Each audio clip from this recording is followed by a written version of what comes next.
এই হচ্ছে পলাশবনির গ্রাম, সেই পাহাড় শুট হওয়ার সেই গ্রাম, পুরো একদম আদিম গ্রামের মতো দেখতে লাগছে। এই জিনিসগুলো একদম হাতে তৈরি করে ওই সাঁওতাল গ্রামের সবাই, খুব সুন্দর দেখতে। গাছের তলায় এই সোনাঝুরির হাট, অসাধারণ সব জিনিসপত্র পাওয়া যায়। দেখতে পাচ্ছ, আমার তো অসাধারণ লেগেছে। এইদিকে চলছে সেই সাঁওতালি নাচ, অসাধারণ একটি নাচ, আমার তো ব্যাপক লেগেছে এই নাচটা। আমিও একটু নিচে নিয়েছি। রবীন্দ্রনাথের কিছু ছবি এবং পোড়ামাটির কয়েকটা জিনিস নিলাম এনার কাছ থেকে, তো খুব সুন্দর একটা ব্যাপার।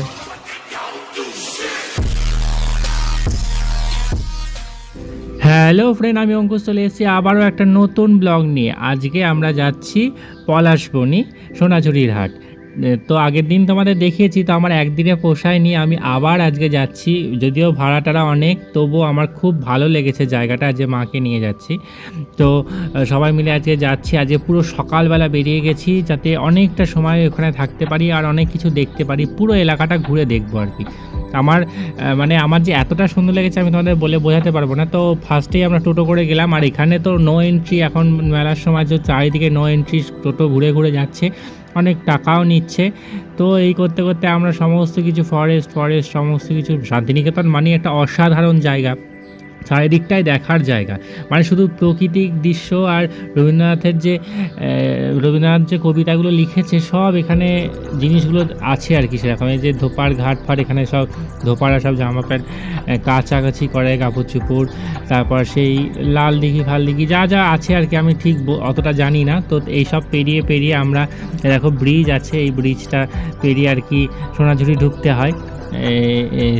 খোয়াই নদী, তো খোয়াইটা অসাধারণ। এই তীরে মানে পাড়ে বসি আর কি অনেক কবিতা, অনেক বইয়ের শ্যুট হয়েছে। দেখো আমরা ঢুকে যাচ্ছি সোনাঝুরি হাটটা, এত সুন্দর, গাছের তলায় সব দোকান পাশারি, আর এই যে বড় বড় গাছ, মানে গেলেই একটা মনটা একটা আলাদা রকম ফিল হয়ে যায়। দেখো এদিকে আবার সাঁওতালি নাচ গিয়ে, এটা একটা অসাধারণ জিনিস। এই সাঁওতালি নাচটা আমার তো ব্যাপক লেগেছে।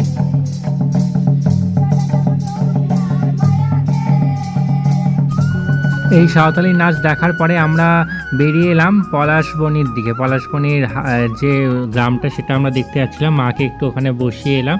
মা অতটা হাঁটতে পারবে না বলে রাহুল আমি সবাই মিলে গেলাম। এ দেখো চারিদিকে জঙ্গল, মানে বড় বড় গাছ, তার ভিতর দিয়ে আমরা ঢুকে যাচ্ছি, একটা অসাধারণ অনুভূতি হচ্ছে।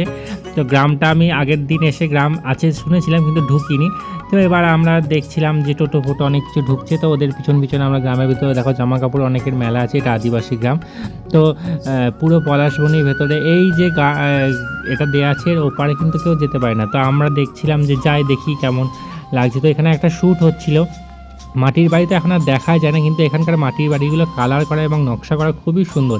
এখানে কিছু রুলস লেখা আছে পর্যটকদের জন্য, সব সময় আমরা কিন্তু ভেতরে গিয়ে উৎপাত করতে পারবো না, বা কারোর বাড়ি ঢুকতে পারবো না। আর গ্রামের ভেতরে ঢোকার কিছু রুলস আছে, আমরা চাইলেই কিন্তু গ্রামের ভেতরে ঢুকতে পারবো না। তো আমরা সেই রুলসগুলো সমস্ত কিছু পড়ে টোরে নিয়ে ভেতরের দিকে, দেখো শুটফুট হচ্ছিল, আমরা ভেতরের দিকে একটু এগিয়ে যাচ্ছিলাম।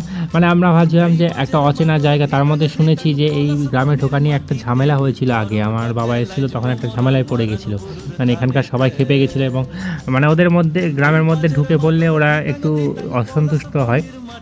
তো বাবা একটু বকবক বেশি করে, কারোর সাথে হয়তো বকবক করেছে, দিয়ে হয়তো খেপে গেছে সবাই, দিয়ে ওই জন্য খুব সমস্যায় পড়ে গেছিলো। তার জন্য আমরা একটু ভয়ে এগোচ্ছিলাম। তো সামনে কিছুজন যাচ্ছিলো, তাদেরকে অনুসরণ করে আমরা পিছনে যাচ্ছিলাম।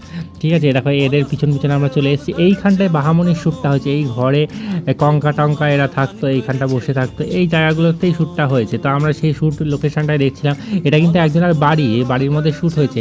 এবার আমরা একটু ভিডিও সমস্ত কিছু করে নিচ্ছিলাম। এই করতে করতে হঠাৎ করে দেখছি, মানে আমরা যেই ছবিটা তুলতে গেছি বাড়ির মধ্যে, তখনই একজন বাড়ির ভেতর থেকে বেরিয়ে এসে, মানে ওদের ভাষায় আর কি বলতে লেগেছে, আমার বাড়িতে কেন ঢুকেছো, পয়সা দিতে হবে, এরকম কিছু বলছে। তো আমরা ওখান থেকে পড়ি পালিয়ে এসেছি আর কি সবাই মিলে। দেখছি যে অচেনা জায়গা কি হয় না হয়, ওরা আবার আমাদের ভাষা বোঝে না, আবার আমরা ওদের ভাষা বুঝি না। তো এখানে এই হ্যান্ডমেড কিছু জিনিসপত্র পাওয়া যায়, খুব সুন্দর। দেখো আমরা এইগুলো দু একটা জিনিস নিয়েছি, কিছুই না, এগুলো কিন্তু নারকেল, তারপর বাদামের খোসা, এই সমস্ত কিছু দিয়ে করা, খুব সুন্দর জিনিসগুলো। প্যাঁচা আছে, পাখি আছে, পেঙ্গুইন টাইপসের আছে। তো এগুলো বেশি দামও না, 20 টাকা 30 টাকা করে। ওরা যারা বসে বসে থাকে, বাচ্চা বাচ্চা মেয়ে বা বাড়ির যারা বউটো আছে, তারাই সব এইসবগুলো করে, এবং বাড়ির ছেলে বা বাচ্চা বাচ্চা মেয়েগুলোই দেখলাম বিক্রি করছে। তো তারপরে আমরা বেরিয়ে এলাম ওখান থেকে, ওই যে পলাশবনি গ্রাম থেকে বেরিয়ে এলাম, এবং তারপরে এখানে বাইরে যে ফরেস্টটা আছে আর কি, যে বড় বড় গাছ, এখানে আমরা কিছু ভিডিও করছিলাম। খুব সুন্দর জায়গা, রাঙামাটির দেশ, গ্রাম ছাড়া ওই রাঙামাটির দেশ। তো সেরকম একটা সুন্দর লাল মাটির এইগুলো নিয়ে আমি একটু ভিডিও করছিলাম। চারিদিকে শুধু যেদিকেই তাকায় গাছ আর গাছ, এখন তার গাছ দেখাই যায় না। তারপরে এনাকে পেলাম, ইনি আর কি পোড়ামাটির কিছু জিনিসপত্র বিক্রি করছিলেন। আমার মিষ্টি তো খুব পছন্দ হয়েছে, যে না পোড়ামাটির জিনিস কিনবো, রবীন্দ্রনাথ আছে, তারপরে আরও অনেক কিছু ছিল, ফুলদানি ছিল। তো আমি আর কি বললাম ঠিক আছে, কেনার ইচ্ছে হচ্ছে কেনো। দেখো দামও খুব একটা বেশি ছিল না, 30 টাকা 50 টাকা এরকম টাইপসের ছিল, 20 টাকা। তো তা আমি কয়েকটা জিনিস কিনলাম, প্রচুর জিনিসপত্র কেনা হয়েছে এবছর মেলাতে গিয়ে, এবং অনেক টাকা আমার খরচও হয়ে গেছে। মানে ফার্স্ট টাইম মধ্যে আমি এতগুলো টাকা খরচ করেছি। তো তারপরে আমরা আবার মেলার মাঠে, মানে মেলা বলতে কি, ওই যে হাটটায় চলে এলাম। তো এই দেখো এখানে হাটে প্রচুর জিনিসপত্র বিক্রি হচ্ছে। এইগুলো তো আমরা সবসময় দেখতে পাই, কিন্তু শান্তিনিকেতন লেখা, রবীন্দ্রনাথের এই সমস্ত কিছুগুলো আমরা কিন্তু দেখতে পাই না। বাউল টাউল, এগুলো একটা আলাদা অনুভূতি। এই যে ফ্রেমগুলো কিন্তু খুব বেশি দাম না, 30 টাকা 40 টাকা এরকম দাম, মানে যেগুলো আর কি কাঠের নকশা করা টাইপসের। তো আমার তো বেশ ভালোই লাগলো। আমরা প্রচুর মাল কিনেছি, যে ব্যাগে করে নিয়ে আসতে গিয়ে অবস্থা টাইট হয়ে গেছে, তোমাদের তো সেসব ব্লগ আগেই দেখিয়ে দিয়েছি। তো এই দেখো আমরা এবার মেলাটার মধ্যে যাচ্ছি, নিচে খোয়াই নদী, এখানে বাউল হচ্ছে, বাউল গান করছে। এবার এখানে এসে আমরা প্রায় দুপুরের দিক হয়ে গেছে, আমরা একটু এদিকে ওরা একটু বসে নিল, মা একটু ছবি টবি তুলছিল। আর এই চাটাই না কি বলে, এইগুলো খুব সুন্দর খেতে বলে, মিষ্টি বললো। তো আমরা এটাও একটু কিনলাম। আমি এরকম পাঞ্জাবিটা কিনে আবার পরেও নিয়েছি, একটু ভিডিও করবো বলে। এই জায়গায় এরকম পাঞ্জাবি ছাড়া মানায়। এনার কাছ থেকে আমি পাঞ্জাবিটা কিনেছি, অনেক কটা পাঞ্জাবি কিনেছি, 3-4টে পাঞ্জাবি কিনেছি আজকে। তো পুজোর সময় একটা পরবো, তোমাদের তখন বলবো যে পাঞ্জাবিটা পরবো। আর এইটা দেখো পুরো কাপড় কেটে খুব সুন্দর একটা নকশার একটা পাঞ্জাবি, আমার ব্লু কালার নেই বলে ব্লু কালারটা নিলাম। তো বেশ ভালোই লাগলো, আমি ওটা নিয়ে কিছু ভিডিও করলাম। তারপর কিছু সারাদিন খালি মোমো খেলাম লাস্টে। তারপরে সেই সাঁওতালি নাচ, আমি ভাবছি যে ছেলেরা কি নাচতে পারে, সেখানে সব মেয়েরাই নাচছে। তারা দেখলাম যে অনেক ছেলেই ঢুকেছে, তা আমিও ঢুকে বললাম, ঢুকে একটু নেচে নিলাম ওদের সাথে। আমার তো খুব ভালো লাগে এই ব্যাপারগুলো, জানো তোমরা, ট্র্যাডিশনাল।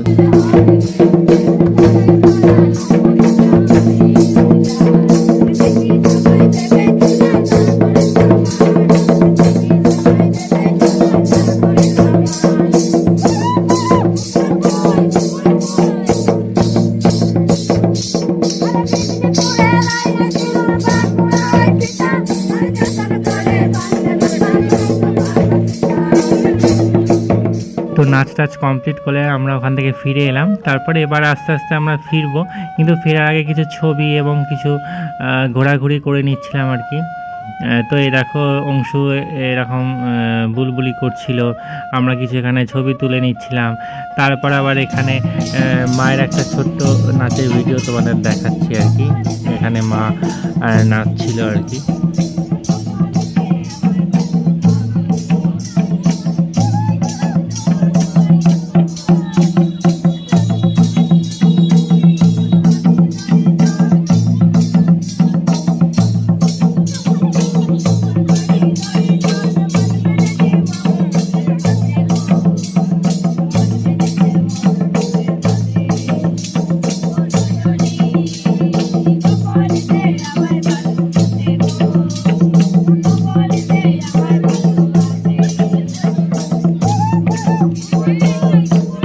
এবার ফেরার পালা, আমরা ফিরছি। তো আমার তো খুবই ভালো লেগেছে, আমি দুদিন এসেছি আর কি এখানে মেলাটা, এই হাটটা দেখার জন্য। তো তোমাদের কেমন লাগলো অবশ্যই বললো। তো তোমরা অবশ্যই এসে দেখে যেও, আমার তো খুব ভালো লেগেছে রবীন্দ্রনাথের জায়গা। তারপর প্রচুর শ্যুট হয় এসব সাইড দিয়ে। তো আমি তো আবার আসবো সুযোগ পেলেই। তোমাদের কেমন লাগলো অবশ্যই জানাবে। আর দুটো পার্টে দেখিয়েছি, আগের দিনও দেখিয়েছি, আগের দিনের আর আজকেরটা আজকের মতো দেখালাম। তো আজকের মতো টাটা, আবার নেক্সট কোনো ব্লগে দেখা হচ্ছে।